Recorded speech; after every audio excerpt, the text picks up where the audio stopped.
Buenas tardes de nuevo. Continuamos ahora con la siguiente ponencia que me corresponde a mí, me toca a mí. Muchísimas gracias a Juan Carlos y también, por supuesto, a todas las personas que me han antecedido en su paso por esta mesa. Y lo que a mí me corresponde es hablar de una forma que va a ser muy coloquial sobre lo que Lola en su presentación de esta mañana denominaba el proceso post-mortem. Todo lo que tiene que ver con el post-mortem me empezó a interesar a partir de una experiencia de las que se denominan, entre comillas, cercanas a la muerte, que tuve ocasión de vivir en la tarde del 29 de noviembre del año 2010 en un hospital de Sevilla. A partir de ahí, aunque mi camino espiritual había comenzado antes, bastante antes, empecé a plantearme un asunto, mejor dicho, a indagar sobre un asunto que nunca antes había indagado, la denominada muerte. Me habían interesado otras cosas, verbigracias han citado aquí los principios herméticos, pongamos por caso. Me habían interesado una batería de asuntos de perfil conciencial, espiritual, pero en particular el tema de la muerte no. Lógicamente, cuando tuve esa experiencia, pues empecé a interesarme al respecto. Y tengo que compartir de corazón con vosotros y con vosotras que me costó mucho trabajo compartir lo que había vivido y lo que empezaba a aprender de la lectura de personas que antes que yo habían tenido ese tipo de experiencias o habían recopilado ese tipo de experiencias, o de sabios y sabias, maestros y maestras que habían hablado hace mucho tiempo acerca de este tipo de cosas. Poco a poco, la primera vez fue en el Congreso Internacional de Vida Más Allá de la Vida, en Albacete, en octubre del 2014, la primera vez que me atreví a hablar en público sobre este asunto, después de un gran proceso de interiorización y de introspección. Salió rápidamente un primer libro, El Tránsito, Vida Más Allá de la Vida y Experiencias Cercanas a la Muerte. Más recientemente, en febrero del año pasado, otro libro que tiene como título ¿Qué hay después de la muerte? Y la verdad es que estoy hoy encantado de poder compartir en este segundo encuentro de Andaluz de Teosofía sobre la vida más allá de la denominada muerte. En el arranque quiero compartir con vosotros y con vosotras algunas reflexiones que entiendo fundamentales. La primera, cuando he compartido conferencias, talleres acerca de este asunto, es muy frecuente que surja la pregunta, a veces se plantea de manera pública, otras veces no, de, bueno, ¿y esto que estás hablando cómo lo sabes? ¿Hay alguien que haya vuelto del más allá para contarnos lo que hay? ¿Hay fuentes? Ya nos hemos acostumbrado a este término. ¿Hay fuentes de información que nos permitan saber qué es lo que se vive una vez que el cuerpo fallece? Cuando se hace esta pregunta se da por hecho de que no las hay. Mi convencimiento absoluto, como voy a compartir ahora con mucha brevedad, es que, sin embargo, sí las hay, sí las hay. Cosa distinta es que nuestra mente se quiera cerrar. Cosa distinta es que primen sistemas de creencias autolimitantes en los que ni siquiera nos permitimos a nosotros mismos plantearnos otra hipótesis. Lo comentaba muy bien Lola en su presentación. Nadie ha demostrado que la muerte no exista. Es algo que se le puede decir a aquellos que piden que demuestren que hay vida después de la muerte. Bueno, pues nadie ha demostrado que la muerte sea lo único que existe. Pero es que además hay fuentes que invitan a abrir claramente la hipótesis de que hay vida más allá de lo que denominamos muerte. La primera os puede parecer un tanto manida, pero no lo es. Todas las tradiciones espirituales de todas las culturas, de todas las épocas, de todos los tiempos en la historia de la humanidad, han hablado de la vida más allá de la muerte. Están todos locos. Todos los grandes instructores espirituales que han estado detrás de todas esas escuelas, de todas esas tradiciones, estaban locos. ¿Es posible que en esa locura haya tal grado de unanimidad en el hecho de que con la muerte la vida no termina? Este elemento para mí tiene mucha importancia. Hay una sabiduría que viene muy de atrás, que es el tronco común de todas esas tradiciones espirituales, y esa sabiduría que está ahí como telón de fondo de todas esas tradiciones espirituales nos dice con claridad que la vida, ni mucho menos, concluye con la muerte física. Este es un tema que creo que deberíamos reflexionar.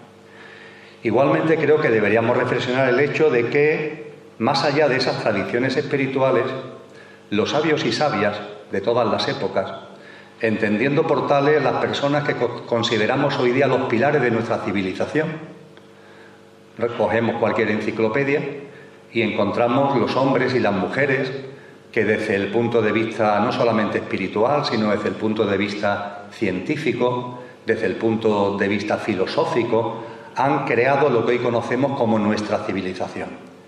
Pues bien, todos ellos, prácticamente sin excepciones, estuvieron convencidos de que hay vida más allá de la muerte. Me da igual que nos remontemos muy atrás o que nos vengamos a tiempos más recientes. Me da igual que hablemos de científicos como Pitágoras, hablemos de científicos como Einstein. Me da igual que hablemos de filósofos del siglo XX, nos remontemos a los sabios de la Grecia clásica o anteriores a ellos. Me da igual. Si analizamos la pléyade de hombres y de mujeres que consideramos sabios y sabias en el ámbito de lo espiritual, de lo filosófico, de lo científico, hay una práctica unanimidad en todos ellos de que hay vida después de lo que denominamos muerte. Tenemos que ser muy egoicos para considerar que nosotros sabemos más que ellos, sobre todo cuando en ellos hay una enorme unanimidad acerca de este asunto que estamos tratando. Igualmente, como tercera fuente, hay libros que han descrito lo que hay más allá de la vida física con bastante precisión. Se habla del libro egipcio de los muertos, que está sacado de las pirámides, de los jeroglíficos que nos dejaron como legado. Se habla del libro tibetano de los muertos, que bebe de una sabiduría muy antigua, que se plasmó en texto, fundamentalmente a partir del siglo VIII, y que en particular se han detenido en lo que, durante esta pequeña charla, voy a denominar el tránsito, el estado intermedio, lo que sucede inmediatamente después de la muerte física. Y podríamos seguir así con una amplia bibliografía, profunda, rigurosa, que cuando uno lo lee no tiene nada de especulativa, es muy precisa, muy contundente en lo que dice, en lo que afirma, y que además toda esa bibliografía sostiene y mantiene puntos que son también bastante unánimes. Hay una enorme coincidencia. Por supuesto están también las denominadas experiencias cercanas a la muerte. He hecho referencia hace un momento a ellas con la mía propia, pero la mía propia es lo de menos. Ha habido multitud de personas que han vivido experiencias cercanas a la muerte y ha habido multitud de personas que han recopilado esas experiencias. Aquí ya por esta mesa se han hecho referencias, se han hecho mención a investigadores, a científicos, a psicólogos, a neurólogos que han investigado esas experiencias cercanas a la muerte, para poner de manifiesto que va mucho más allá de procesos químicos, cerebrales y cosas parecidas, y ponen como trasfondo la existencia de algo más.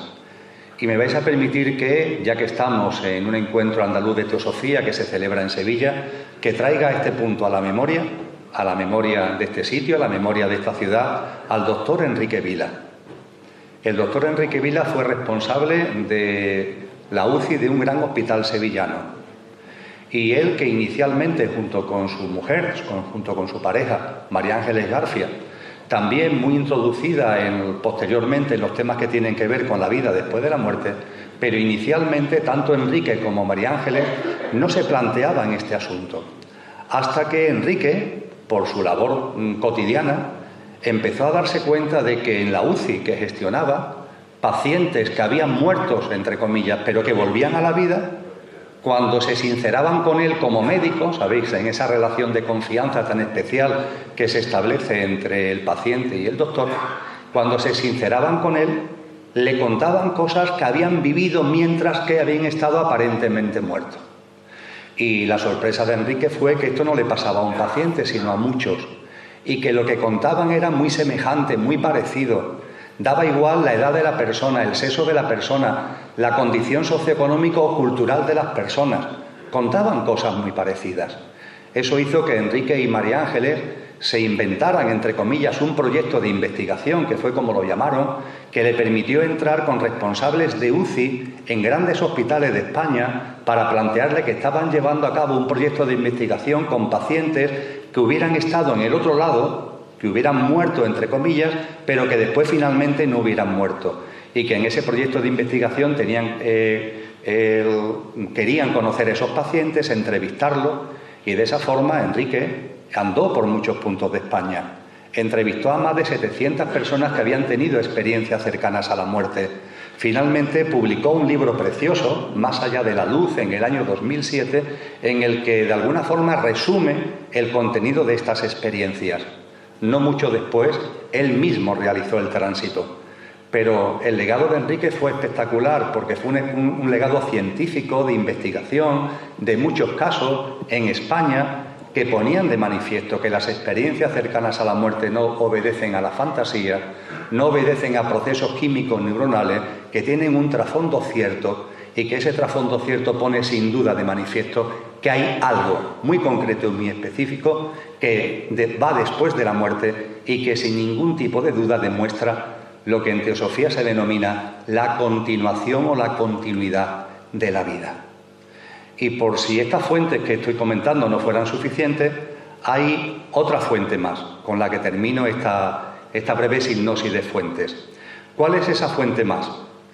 Pues el hecho, aquí hay personas que yo sé que tienen la capacidad que voy a comentar ahora, muchísimas de ellas lo llevan con discreción, no hacen ni mucho menos juegos malabares con relación a ello y lo mantienen en una gran discreción, personas que tienen el don, que tienen el talento de ver a los que desencarnan. Hay muchas personas que tienen esa capacidad, hay muchas personas que tienen esa cualidad. Simplemente lo ven, por las circunstancias que sean, lo ven. Por supuesto que en este contexto, en este mundo como en todos, puede haber psiquismo, puede haber negocio, pero yo me he encontrado en estos años a tantas personas absolutamente anónimas porque quieren serlo, absolutamente creíbles, honestas, que jamás han cobrado un solo euro por nada de lo que estoy comentando y que simple y llanamente ven.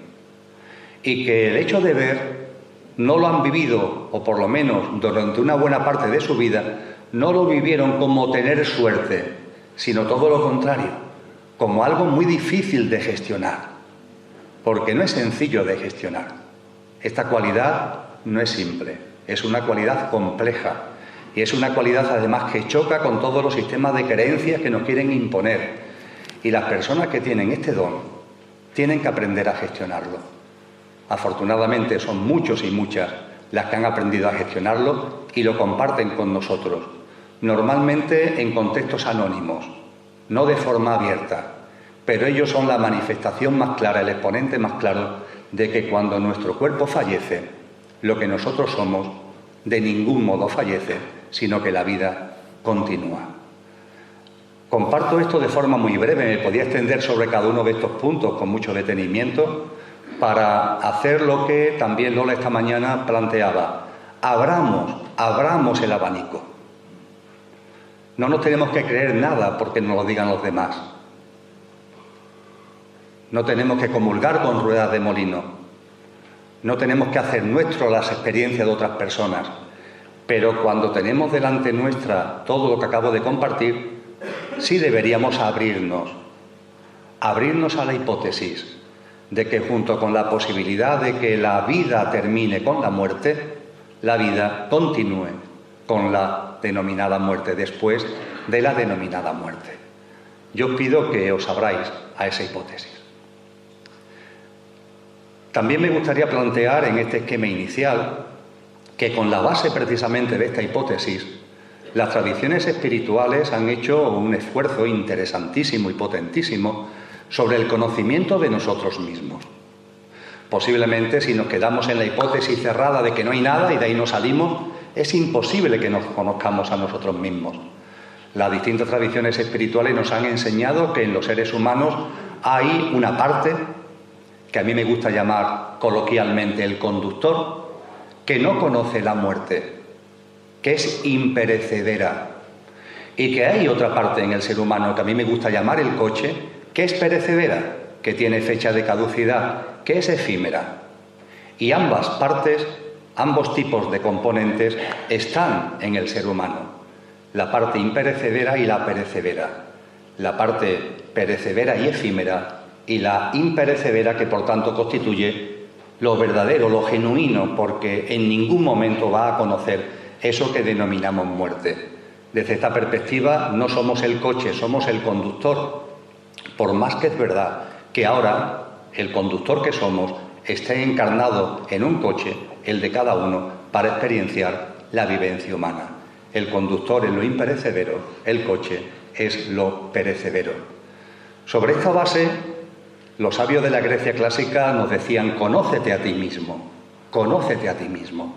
Es imposible que nos conozcamos a nosotros mismos si no percibimos que en cada uno están estos dos grandes tipos de componentes.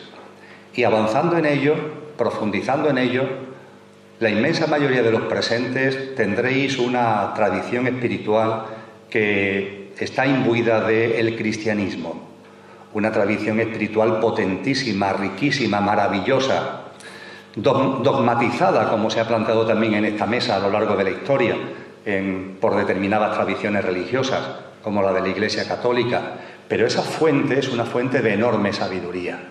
Y dentro del cristianismo, como corriente espiritual más cercana a todos vosotros y vosotras, en la primera carta a los tesalonicenses, Pablo de Tarso nos dice: el ser humano, San Pablo nos dice, el ser humano es cuerpo, alma y espíritu. Seguro que os suenan estas terminologías, ¿verdad? Cuerpo, alma y espíritu. El cuerpo es el coche, con su componente físico, emocional, mental. Eso es el cuerpo.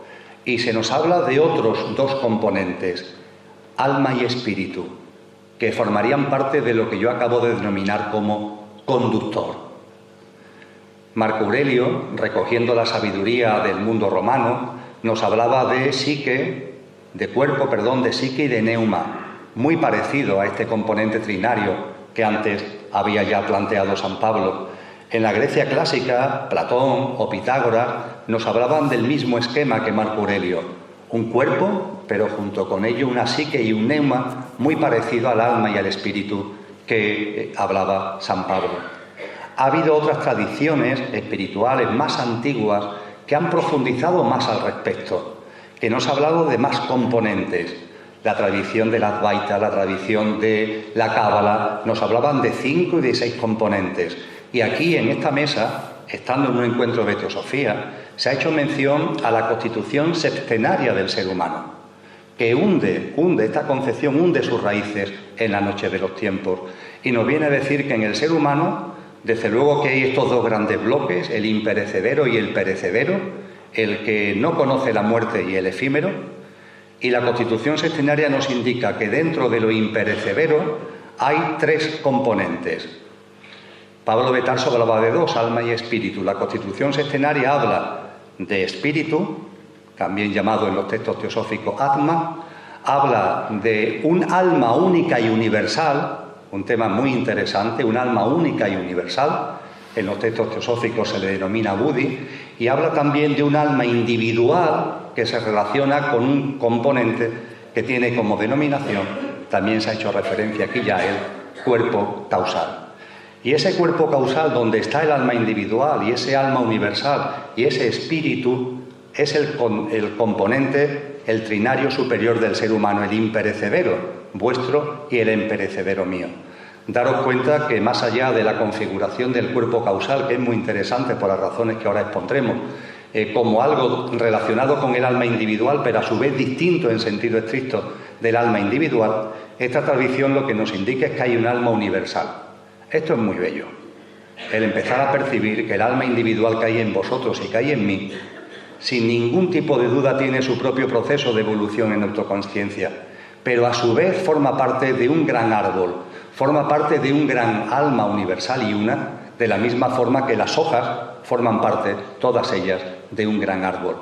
Esto habla muy bien acerca de la vida una, de la unidad de la vida, porque incluso desde el punto de vista álmico, donde se produce la individualidad, donde se producen los procesos de evolución en autoconsciencia, incluso ahí estamos unidos en ese gran árbol, en esa gran alma universal, del que nuestra alma individual es una especie de hoja. Y junto con este trinario superior, nuestro yo superior, como también se le ha denominado, hay un cuaternario inferior, los 4 componentes del coche. Los 3 que he referido son del conductor, hay 4 componentes del coche. No voy a entrar en profundidad en ellos. La inmensa mayoría de los mismos son totalmente conocidos para todos los seres humanos. El cuerpo físico, el ámbito emocional y el ámbito mental ligado a la mente concreta, la mente que utilizamos para las actividades, para el trabajo cotidiano, para las tareas cotidianas, para nuestro día a día. La única diferencia es que en esta tradición, cuando se habla del ámbito físico, se diferencia entre el ámbito físico denso y un ámbito físico etérico, que hace como de telón de fondo, como doble corpóreo del cuerpo físico denso. Se podría explicar muy fácilmente entendiendo que cuando tenemos un puzzle, un rompecabezas, sobre todo de los antiguos, teníamos un tapete donde se iban poniendo las piezas, ¿verdad? Comprábamos el rompecabezas, sacábamos el tapete, lo poníamos en la mesa o en el suelo e íbamos poniendo la mesa. Bueno, pues esta tradición lo que nos enseña es que en nosotros esto se da. El tapete es el denominado cuerpo físico etérico y las piezas que se van poniendo sobre él configuran finalmente lo que denominamos cuerpo físico denso. En cualquier caso estamos hablando de un ámbito físico, de un ámbito emocional. En muchas corrientes espirituales este ámbito emocional se liga, se ha utilizado aquí también la expresión, ahora volveremos a ella, con el astral, y se habla de un ámbito mental, un ámbito físico, denso, etérico, un ámbito emocional o astral y un ámbito mental que en el caso del cuaternario inferior está ligado a la mente concreta. Mientras que el nivel superior de la mente, también se ha hablado aquí de ello y no voy a profundizar al respecto, por tanto, está ligado, el nivel superior de la mente o mente abstracta, está ya ligado con nuestro yo superior. Es, por decirlo de alguna forma, donde nuestro yo superior ancla sobre lo que somos en estos planos mentales, físicos, emocionales, a los que he hecho referencia. Vamos a dejar ahí como telón de fondo esta constitución sextenaria del ser humano y antes de entrar más en ella, permitirme algunas reflexiones más, porque todo esto nos va a servir para lo que nos interesa, la vida post-morte. La siguiente reflexión viene de la mano de un elemento químico que si lo buscáis en cualquier enciclopedia lo vais a encontrar y que es H2O. Cuando se plantea H2O, es decir, hidrógeno 2 moléculas, oxígeno 1 molécula, en la cabeza de todos nosotros se viene inmediatamente el agua, ¿verdad? Pues bien, esto es simplemente impreciso, porque es una media verdad. El H2O es cierto que una forma de manifestación del H2O es el agua, pero el H2O no solamente vive como agua. Lo sabéis igual que yo. El H2O vive como sólido. Por ejemplo, los cubitos de hielo del frigorífico. Por ejemplo, el casquete polar o los casquetes polares cada vez más diluidos, por cierto, debido a la interacción tremenda que estamos y el daño que estamos causando a la naturaleza. Ahí, en los cubitos de hielo, en los casquetes polares, el H2O está en estado sólido. Si lo analizamos, es H2O, no tiene ninguna variación con el H2O agua, pero es curioso que viviendo como agua también vive como sólido. Y creo que también sabemos que el agua, entre comillas, se evapora, el vapor de agua de los ríos, de los mares. Si analizamos químicamente el vapor de agua que nos encontramos, H2O, pero en estado gaseoso. Esto es curiosísimo. Estamos hablando del mismo elemento químico, no hay ninguna variación, no es que le metamos nada nuevo ni que le quitemos. Es H2O y vive en estado sólido, vive en estado líquido y vive en estado gaseoso. Pues bien, con este telón de fondo os invito a la indagación, os invito a que vosotros mismos reflexionéis, busquéis. En los textos ligados a la teosofía tenéis muchísima información. En el grupo de estudios teosóficos, en los distintos grupos de estudio que tenemos en marcha, se profundiza al respecto, pero que reflexionéis sobre la posibilidad de que vosotros y yo no solo vivimos en un plano. H2O vive en el plano sólido, en el plano líquido y en el plano gaseoso. Reflexionar sobre la posibilidad que vosotros y yo, lo que realmente somos, no viva solo en el plano físico, sino que vivamos en otros planos. Tradiciones antiguas nos dicen que vivimos efectivamente en 3 planos a la vez. Vivimos en el plano físico, vivimos en el plano astral, recordar el término, lo ligábamos antes a lo emocional, y vivimos en el plano mental. Y el hecho de que no percibamos ni el plano mental ni el plano astral es porque nuestra consciencia, la vuestra y la mía, está tan aferrado a lo físico que no ve otra cosa. Es como si nuestra consciencia mirara a través de una cámara y la cámara está tan enfocado a lo físico que no ve lo que está al lado, porque solamente lo enfocamos. Bastaría con que giráramos la cámara para ver esos otros planos, astral, mental, pero estamos absolutamente centrados y enfocados en lo físico. Eso sí, sabemos que hay un momento en las 24 horas del día donde puede ser, no siempre ni mucho menos se produce, pero donde puede ser que nos desliguemos, que de alguna forma nos disociemos, dejamos de estar tan aferrados al plano físico. ¿Cuándo sucede eso? Por la noche. Cuando pasamos más allá de los sueños que son meramente la mente que sigue ahí con sus cosas, cuando vamos un poquito más allá en la profundidad de nuestro sueño, se habla de que realizamos viajes astrales. El término viaje no es correcto porque no se trata de viajar, siempre está ahí ese plano. El término astral sí es correcto porque nos habla de ese otro plano, de esa otra realidad que está ahí. Y que cuando nuestra cámara de consciencia, en lugar de estar enfocada en lo físico, al estar lo físico dormido, gira y mira hacia otro lado, se encuentra, puede percibir ese otro plano que es el plano astral. Igualmente sucedería, no tenemos tiempo para entrar en ello, con el plano mental. Pero es importante que toméis nota, si es que nunca lo habéis escuchado, en cualquier caso que reflexionéis, que indaguéis sobre el hecho de estos 3 planos, el físico, el astral y el mental, en los que vivimos, y por la noche tenemos algún atisbo, por ejemplo, de ese plano astral, en los que vivimos, de la misma forma que H2O vive en el estado sólido, que analógicamente con nosotros sería el plano físico, el H2O que vive en estado líquido, que analógicamente con nosotros sería el plano astral, y el plano gaseoso de H2O, que analógicamente con nosotros sería el plano mental. Por fin, para cerrar la presentación de lo que viene ahora. Seguro que habéis escuchado hablar de que antiguamente era una tradición del mundo egipcio, una tradición que se mantuvo en la antigua Grecia, que llegó incluso al Imperio Romano, y es que a los cadáveres se le enterraban con monedas en la boca o sobre los ojos. ¿Os habéis preguntado alguna vez por qué? Lo hemos leído, claro, hemos leído la moraleja, entre comillas, se nos dice que se enterraba a los cadáveres con una moneda en la boca o sobre los ojos porque había la creencia de que el desencarnado tenía que pasar un río en dirección al plano de luz y que para pasar ese río necesitaba la ayuda de un barquero y a ese barquero había que pagarle una moneda. Por eso precisamente se enterraba a la gente con la dichosa moneda, para que le pudieran pagar al barquero. Bien, yo creo que nuestra espiritualidad ha evolucionado, nuestra conciencia ha evolucionado lo suficiente como para entender hoy día de que esto es una bella metáfora. Pero es una metáfora, por muy bella que sea. Pero como metáfora nos indica algo tremendamente cierto.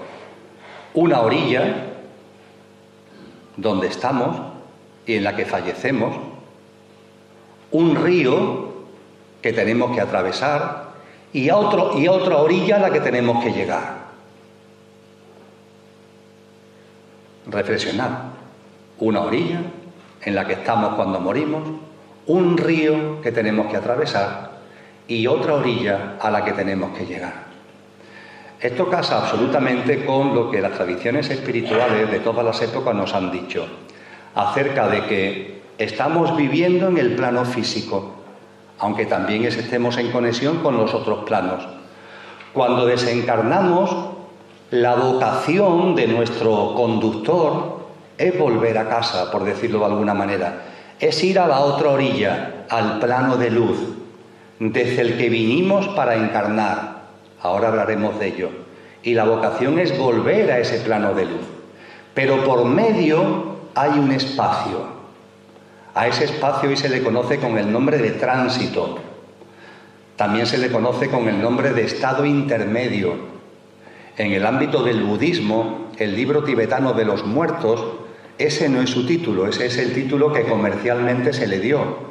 Su traducción exacta es el libro del bardo de estado intermedio, el libro del estado intermedio, porque lo que se hace ahí fundamentalmente, no solo, pero fundamentalmente, es analizar ese río, ese estado intermedio, ese tránsito que hay entre el plano físico y el plano de luz. Y es así como se nos describe la experiencia post-mortem.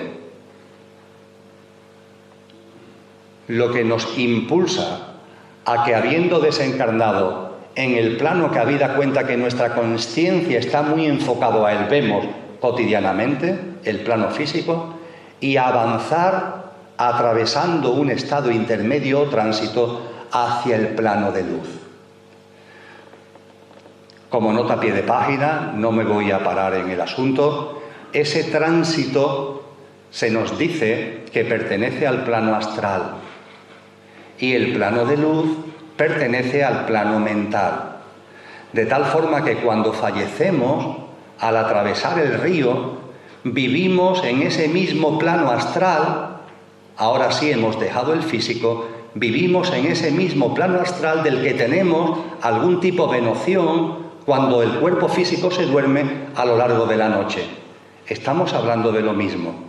Precisamente por eso los desencarnados suelen utilizar el mundo de los sueños para conectar con el vivo en el plano físico, porque es un plano astral en el que se da esa doble posibilidad. Estamos o podemos estar en él conscientemente, aunque después no lo recordemos, en el mundo de los sueños de cada día, y es la sustancia, es el plano del que está hecho el tránsito que inevitablemente tenemos que atravesar, el río que inevitablemente tenemos que atravesar en dirección a un plano de luz que tiene una esencia mental. Cuando se produce el fallecimiento físico, con este esquema del río, creo que se puede entender bien la experiencia post-mortem.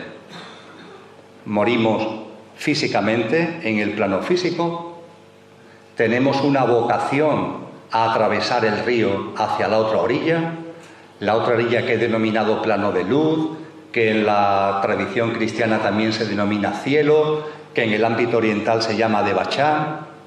Tenemos la vocación, la orientación a ir hacia esa otra orilla, de la que, insisto, como veremos ahora, encarnamos, volver a ella, y atravesamos un estado intermedio, también llamado tránsito. Cuando desencarnamos, cuando nuestro cuerpo físico fallece, ¿qué es lo que sucede? Voy a ser extremadamente coloquial, voy a intentar resumir lo que han sido estudios de muchos años, pero fundamentalmente, también hay que decirlo con claridad, de los 2 últimos años y medio, donde todo lo que he podido ir aprendiendo de sabios y sabias, y que tienen autores muy importantes que se mueven en el ámbito teosófico, que recogen esas tradiciones antiguas, para mí ha sido determinante para consolidar, para plasmar, para cristalizar lo que, insisto ahora de manera enormemente coloquial y sintética, los temas que más os interesen, como estaremos ahora Paqui Vinuesa, Juan Carlos y yo en el coloquio, tendremos oportunidad de entrar con más detenimiento en ello. Cuando desencarnamos, lo han insistido en el tema tanto José Tarragó como Isaac Hawley, nuestro estado de conciencia es el mismo. Es decir, que nadie espere que por el hecho de abandonar el cuerpo físico, el estado de conciencia varía. De hecho, todo lo que viene a continuación, una vez que desencarnamos, obedece, se debe y está en relación con lo que hayamos cosechado aquí. Esto es algo que no se nos debería olvidar, que aquí ahora, en nuestra vida cotidiana, estamos preparando lo que será el tránsito y la llegada al plano de luz. La encarnación, el aquí y ahora, el momento presente, por tanto, es enormemente importante, Cuando hablamos de la vida más allá de la muerte, no es otra obsesión de nuestro mundo mental, del futuro y el futuro, no. Es algo que estamos haciendo ahora, de ahí su importancia. Es algo que estamos generando ahora, de ahí su importancia. Y también es indudable que en la medida en que vamos viendo, vamos percibiendo que la vida tiene una continuidad, desaparece el miedo a la muerte, lo que también tiene una importancia en el aquí y ahora que suele estar muy marcado por el miedo a la muerte física. Tanto es así que nos queremos quitar a los muertos cuanto antes de encima, por muy queridos que sean para nosotros, nuestro padre, nuestra madre, nuestra pareja. Sí, los queremos mucho, lo añoramos mucho, pero lo queremos enterrar cuanto antes, porque la muerte nos molesta. Y nos molesta porque en el fondo nos da miedo. El miedo a la muerte provoca miedo a la vida. Por eso, cuando hablamos de la vida más allá de la muerte, no estamos hablando de una fantasía, de una mente obsesionada por el futuro, sino que estamos hablando de algo que repercute ahora, porque el miedo a la muerte origina miedo a la vida, y que repercute ahora porque lo que será la vivencia tras desencarnar la estamos fabricando, la estamos haciendo ahora con las semillas que estamos echando y que entonces simplemente nos limitaremos a recoger como cosecha. Y cuando desencarnamos, cuando salimos del cuerpo físico, el cuerpo físico evidentemente muere. El cuerpo físico denso evidentemente muere. Ese cuerpo etérico al que me he referido como el puzzle, como el tapete sobre el que se ponen las piezas, está también llamado a diluirse. Y a diluirse acompañando al cuerpo físico. Pero lo que realmente, o donde realmente quiero poner el acento, es en el ámbito emocional y la parte mental ligada a ese ámbito emocional. Ciertamente, nuestra parte física, cuando fallece, fallece. Pero preguntaros a vosotros mismos, ¿y el mundo emocional? Y todo lo que tiene que ver con vuestras emociones.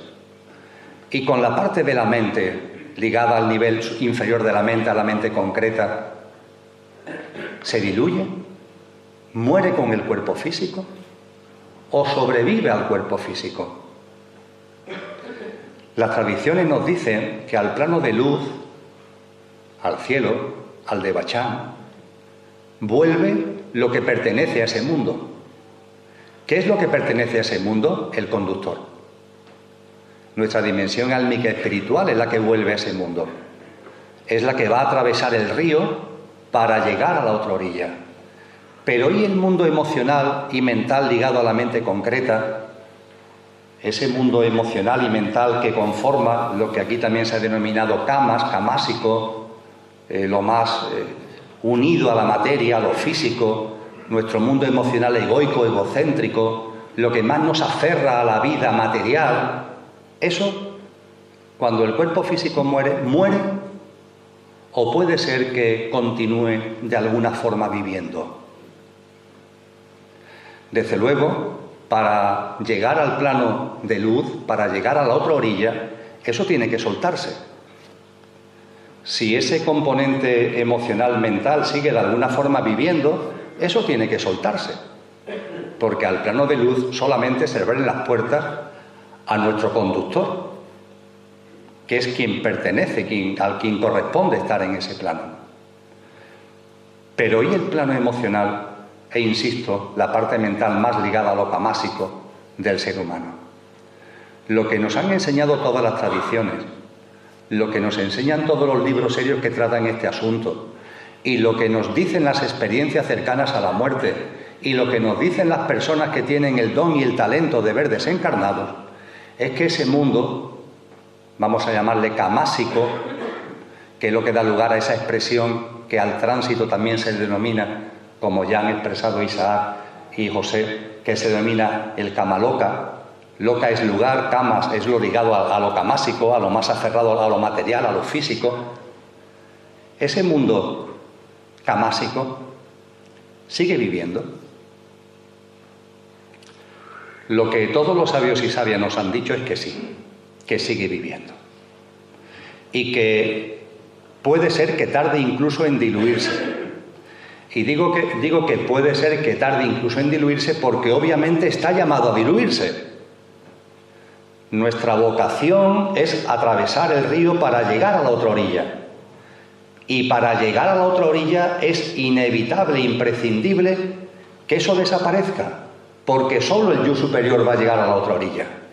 Lo físico lo hemos dejado aquí, pero estos elementos emocionales, mentales, camásicos, puede ser que no los dejemos aquí, sino que estén en esa fase de tránsito, en esa travesía del río. Y mientras que no desaparezcan, mientras que no se diluyan, no podremos acceder a la otra orilla. Esto es en sentido estricto el tránsito. Los cristianos lo llaman purgatorio, como hoy ya recordaba José Tarragó. La palabra purgatorio a ninguno nos gusta, pero entender el término quitándole contenido peyorativo. Se trata de diluir, de quitar impurezas, de que estos restos, por decirlo de alguna forma, emocionales, mentales, que sigues teniendo ahí, te los quites de en medio. Y creo que cuando penséis un poquito sobre el asunto, no es difícil llegar a la conclusión de que lo que nos han enseñado tiene mucho sentido común. Y es que si nuestro mundo emocional, mental, ha estado muy apegado a lo físico, a lo material, a lo egoico, a lo egocéntrico, si en nuestra vida no hemos planteado los temas trascendentes, si todo se ha mantenido en el sota, caballo y rey de lo material, ese mundo mental y emocional está muy densificado, está muy cargado y no se va a diluir de golpe. Porque el cuerpo físico muera, eso no se va a diluir de golpe. Va a necesitar un proceso. Ese proceso es el que se da en el tránsito. Es por eso por lo que al tránsito se le denomina purgatorio. Y puede ser que ese proceso, si nuestro mundo emocional mental está muy cargado, muy densificado, se haga muy largo, con experiencias muy especiales, que es lo que da lugar a que en el mundo oriental, además del estado intermedio, además del tránsito, se hable del Avicii, que es lo que la tradición cristiana se llama infierno, que es ni más ni menos que ese mismo tránsito, pero que se puede hacer largo, se puede hacer enormemente denso, cuando nuestro mundo emocional y mental está muy cargado. De tal forma que cuando salimos de nuestro cuerpo al desencarnar, entramos en ese tránsito que es un espacio astral, y en ese espacio astral lo que nos corresponde hacer es quitarnos de en medio esas densificaciones que pudiéramos tener. Esto puede ser breve, fluido y sencillo, o puede ser más largo y más complicado. ¿De qué va a depender? De la vida que hayamos llevado. Ya está. No hay ninguna interferencia externa, no hay nadie que nos diga una cosa u otra, somos nosotros mismos. No me cansaré de decirlo, lo hemos dicho ya en esta mesa. Ahora aquí estamos fabricando muchas cosas en nuestra vida cotidiana, entre ellas el tránsito que tendremos. A partir de ahí voy a barajar de forma también muy coloquial dos posibilidades. La posibilidad de una gran densificación emocional mental, y una densificación emocional mental ligera. Permitirme que a la densificación grande lo llame anormal y a la ligera lo llame normal. Y son apelativos correctos, y no utilizo como sinónimo de frecuente, sino que lo normal para vosotros y para mí cuando desencarnemos es tener un tránsito fluido, porque nuestro mundo emocional mental no esté excesivamente cargado. Y lo anormal, aunque se produce, claro que se produce, es que tengamos un mundo emocional mental muy cargado y eso dificulte el tránsito. Vamos a barajar con brevedad estas dos grandes posibilidades. Vamos con la de la gran densificación. Desencarnados que tengan ese componente emocional, mental muy densificado. ¿Qué es lo que nos han enseñado? Que el tránsito se le hace difícil. Pero eso, ¿qué significa? Pues bien, dicho de una forma directa, lo primero, no te das cuenta que has muerto. No te das cuenta que has muerto. Diréis, eso, Emilio, no es posible. Si estás muerto, ¿cómo no te das cuenta que has muerto? Pues puede ser que hayas muerto, que no te des cuenta que has muerto y que sigas haciendo tu vida cotidiana como si estuvieras vivo. Incluso vas a trabajar, que ya es el colmo. Te mueres y sigues yendo al trabajo. Es tal el apego que tienes que no te das cuenta que has fallecido y sigues haciendo tu vida cotidiana, yendo al trabajo, volviendo a casa, con tus amigos. Diré, bueno, pero si estás muerto, esto no es posible. Muy fácil, más que haceros perder el tiempo con muchas explicaciones, os invito a ver una película, que seguro que muchos la habéis visto, y que la hayáis visto o no, la voy a chafar por lo que no la hayáis visto, pero que da igual, porque hay que verla varias veces. La película es El sexto sentido, una película de 1998, la más taquillera en la historia del cine hasta ese momento.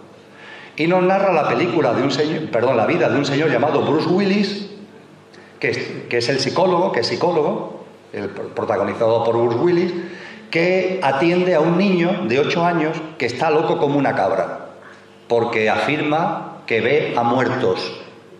Y Bruce Willis le está dando un tratamiento, porque evidentemente el niño está loco como una cabra. La película tiene un discurrir que es precioso volver a ver cuando se sabe el final. ¿El final cuál es? El final es que el niño no está loco, que el niño ve muertos. Tiene esa cualidad que yo me refería que tienen algunos seres humanos. El niño tiene esa cualidad. Aún no la sabe gestionar, se asusta, lógicamente, no sabe gestionarla, pero tiene esa cualidad.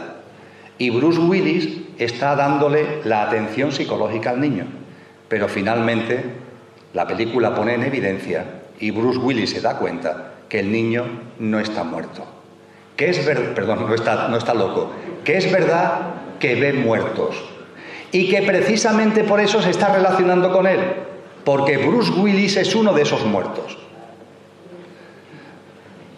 Esto es impactante cuando sucede en la película, estamos ya casi al final. Verla, sabiendo el final, verla, y es precioso. ¿Por qué? ¿Cómo es posible que un muerto, estando muerto, crea que está vivo? Ver la película. A todo le da una explicación. Si la mujer no le habla es porque se ha enfadado con él. No es que se haya enfadado contigo, es que no te ve. Pero en su mundo, genera esa ficción, esa ilusión. Ver la película. Cuando tenemos una densificación, al desencarnar, esto es lo primero que puede suceder, que no te das cuenta que has fallecido.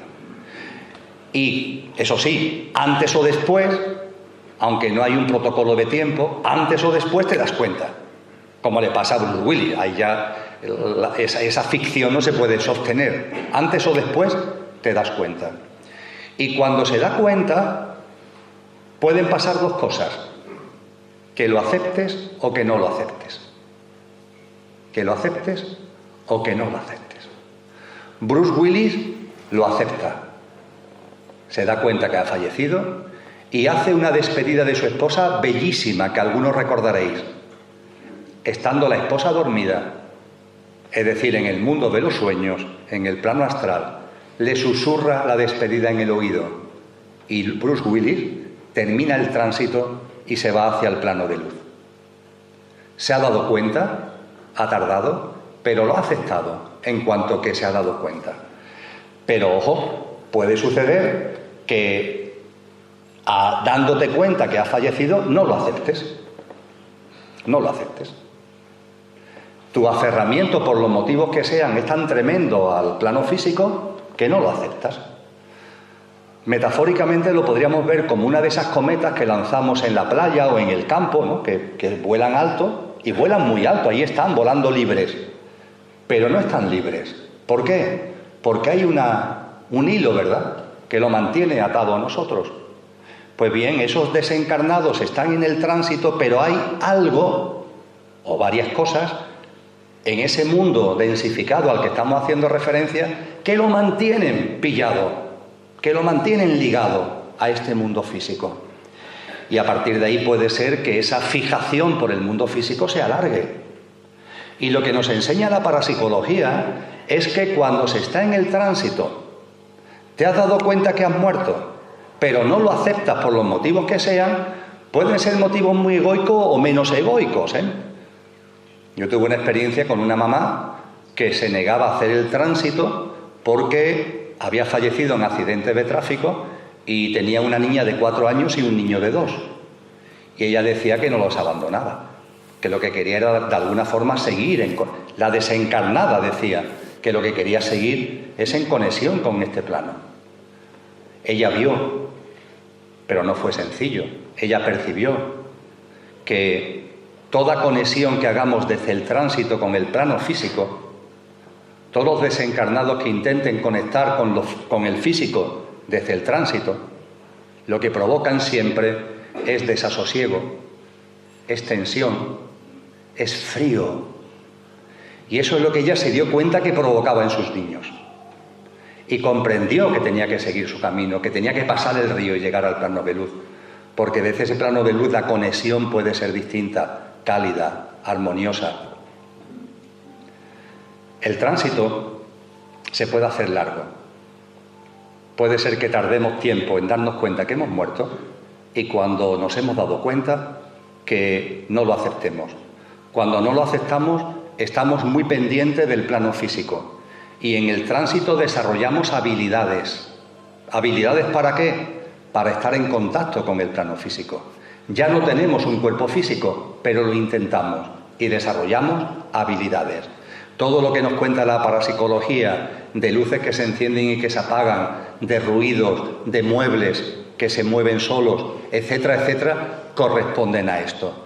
Y en el ámbito electromagnético, que es más fácil de mover para un desencarnado en el tránsito que un mueble, se están produciendo actualmente con las nuevas tecnologías cosas que nos parecen bromas, pero que no son bromas. Son apariciones que se están haciendo, formas de expresión que están teniendo los que están en el tránsito para de alguna manera seguirse haciendo presentes en este mundo físico. Pero hemos hablado de que esto es lo anormal. Lo normal que es que nos demos cuenta que hemos fallecido. En las experiencias cercanas a la muerte, en la inmensa mayoría, cuando fallecemos nos damos cuenta. Te das cuenta de que tu cuerpo está ahí y tú estás fuera. Y lo aceptas. Cuando se produce esa aceptación, cuando se produce esa percepción natural, esto una vez que se ha oído una vez es suficiente, es lo que va a pasar a vosotros y me va a pasar a mí. Cuando nuestro cuerpo haya fallecido nos daremos cuenta, mira, esto es lo que nos contaron aquel sábado en el encuentro de Teosofía, ahí está mi cuerpo, aquí estoy yo. Lo vais a aceptar porque forma parte de la propia dinámica de vida, porque la vida no es una única habitación, sino que tiene varias habitaciones, la habitación de la vida del plano físico, la habitación de la vida en el plano de luz y la habitación de la vida en el espacio intermedio, todo ello configura la vida y eso lo vamos a entender, lo estamos entendiendo, lo vamos a experimentar cuando nuestro cuerpo fallezca. Aceptamos también que ese fallecimiento se ha producido. Claro que lo aceptamos. Nadie ha venido aquí para quedarse. Los tics egoicos y egocéntricos nos llevan a pensar cosas que son ridículas. Mirad, aquí a las 9 de la noche nos tenemos que ir. Hemos venido a vivir unas experiencias durante el día de hoy. Y cuando termine el encuentro, cada uno se vuelve a su casa. Si alguien quiere quedarse, el guarda de aquí lo echará. Bueno, pues la vida física, el plano de la vida, en la habitación del plano físico pasa igual. Hemos venido y hay un momento determinado que tendremos que pasar a las otras habitaciones. Volveremos de donde hemos venido. Lo revestimos de tintes muy trágicos, claro, porque lo camásico, lo material, lo físico, nos aferramos tanto, pero esto es pura lógica de vida. Nadie ha venido aquí para quedarse. Y en el tránsito, si tienes un estado de conciencia normal, te das cuenta que has fallecido porque te correspondía y lo aceptas. Es ahí cuando ves tu vida íntegra, lo que se nos habla, que vemos la vida íntegra en un instante. No es que estemos ahí sentados. Yo cuando me pasó esto tenía 52 años.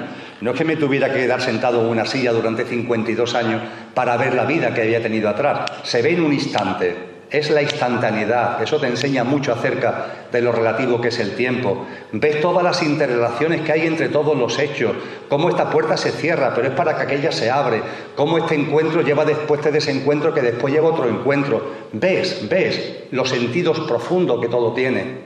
Y con esa percepción de lo que ha sido tu vida, empiezas también a ver claramente que estás acompañado. Estamos acompañados de los que Isaac ha denominado los auxiliares, entre comillas, seres que están ahí. Podemos denominarlos seres de luz, que están haciendo ahí una tarea, una labor de acompañamiento. Podemos ver también la presencia de seres de luz que asociamos con nuestros seres queridos fallecidos antes que nosotros. Podemos ver formas de luz que asociamos a referentes espirituales. Y todas esas formas de luz nos acompañan a ese túnel de luz que nos hace llegar al tránsito. Que nos hace llegar al plano de luz. Y en el plano de luz, lo dejo para el coloquio, para no extenderme más, en el plano de luz se ha hablado ya en esta mesa de que hay como dos grandes niveles. Cuando llegamos al plano de luz quiere decir que hemos llegado ya a la otra orilla. Y se ha dicho ya en esta mesa que en esa otra orilla, el cielo, el Devachan, el plano de luz, hay dos grandes niveles. En la tradición cristiana esto no se tiene en cuenta. Se habla del cielo. Yo diría, esquemáticamente puesto, que el cielo es el primer nivel. El cielo es lo que hace posible que en ese Devachan, que es plano mental, no se nos olvide, que en ese Devachan tú plasmes en realidad tus anhelos profundos. Tus anhelos profundos. No se tratan de los deseos egoicos, egocéntricos, eso lo has tenido que dejar atrás, si no, no has llegado al plano de luz. Eso has tenido que diluirlo en la fase de tránsito. En el plano de luz llega el yo superior, ese componente que hemos denominado ya conductor, el alma, el espíritu, el cuerpo causal, alma individual. Eso es lo que llega al plano de luz. Ahí no hay un mundo de deseos, pero sí hay anhelos, entendiendo por anhelos algo que íntimamente os haya calado en esta vida. Yo tuve la oportunidad de conocer una experiencia de un desencarnado que había vivido en condiciones de guerra. Hay zonas en el mundo que las guerras duran décadas y que toda su vida vivió en una situación de guerra. Y que cuando falleció, y no falleció de un tiro, falleció de una enfermedad, el anhelo íntimo que tenía era precisamente la paz, vivir en paz. No es un deseo egoico, es un anhelo profundo, algo que se ha metido dentro tuya con mucha fuerza. Y en el cielo, entre comillas, eso se hace realidad. Y a partir de ahí la paz se plasmará como tú generes esa paz. Para mí la paz sería estar, perdonadme que lo diga así, en pelota, en una playa de arenas blancas, con cocoteros, con el agua esmeralda, verde esmeralda, del mar, del océano, tomando el sol. Para otra persona puede ser paisaje tipo Heidi, las montañitas, las vaquitas, pero es un contexto de paz. Hay gente que cuando Geoffrey Hobson, un teósofo brillante, en conferencias suyas de los años 30, nos narran cosas que experiencias que hoy se ponen en marcha, que están desarrollándose como el vuelo de la mariposa, también pone de manifiesto. Gente que se ve en hoteles, en el plano de luz, y te ves en un hotel, cuenta Geoffrey Hobson. ¿Cómo que te ves en un hotel? Esto no tiene ningún sentido. Bueno, pues hay personas que han estado toda su vida dando a los demás, y lo han hecho altruistamente, generosamente y sin problema. Pero haya habido algo en su interior, oye, ¿y a mí cuándo? ¿Y a mí cuándo? Bueno, pues en el cielo eso se plasma. Te encuentras en un todo incluido. Ha llegado el momento.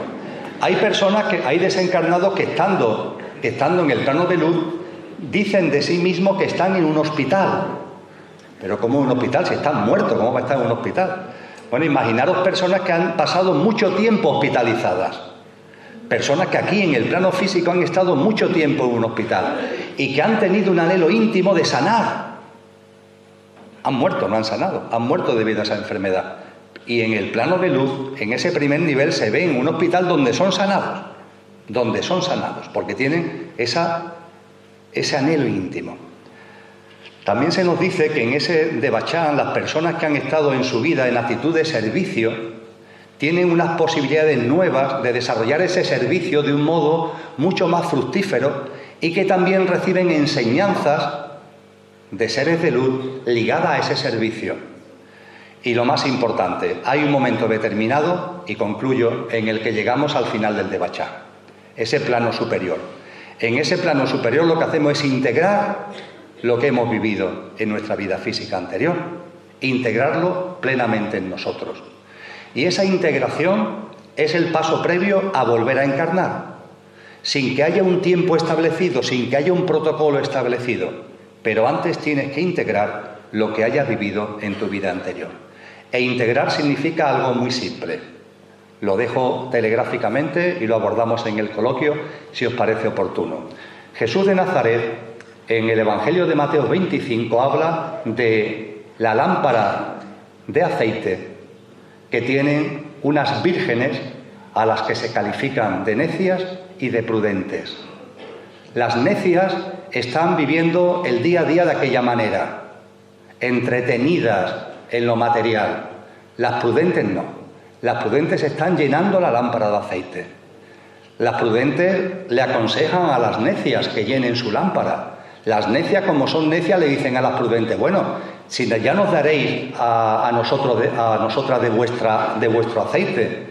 Y las prudentes le dicen: es que no es posible que os demos de nuestro aceite. No podemos pasar el aceite de una lámpara a otra. Y están esperando que llegue algo, que es el novio en el lenguaje que utiliza Jesús en esa parábola. Y finalmente el novio llega, que es un ciclos de los muchos que hay en nuestra vida, en la vida de la humanidad, en la vida del planeta. Y hay un momento determinado que llega un ciclo.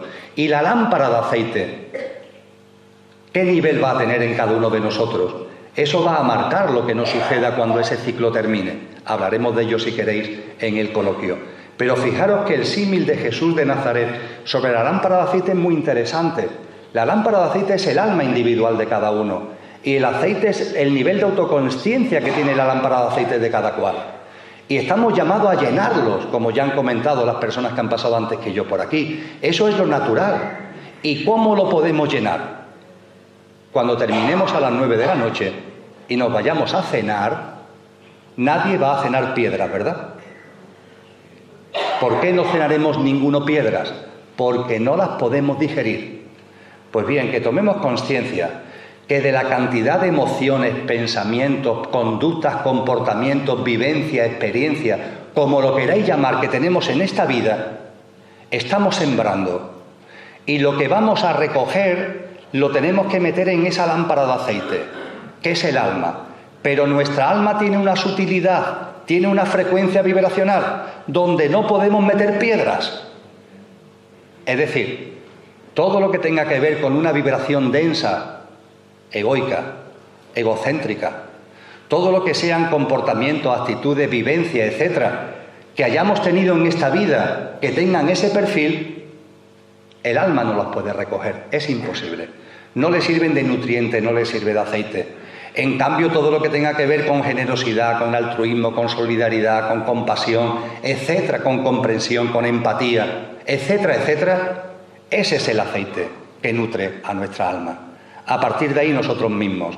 Esa integración es lo que hacemos en el Devachan, y desde ahí simplemente nos preparamos para volver a encarnar sin que haya un tiempo preestablecido, para que en una nueva vida tengamos una nueva posibilidad de seguir llenando la lámpara de aceite. El novio, el final del ciclo, llegará en algún momento, y será precisamente el momento de que cada uno consigo mismo se rinda cuentas a sí mismo en función del nivel de su lámpara de aceite. Muchas gracias.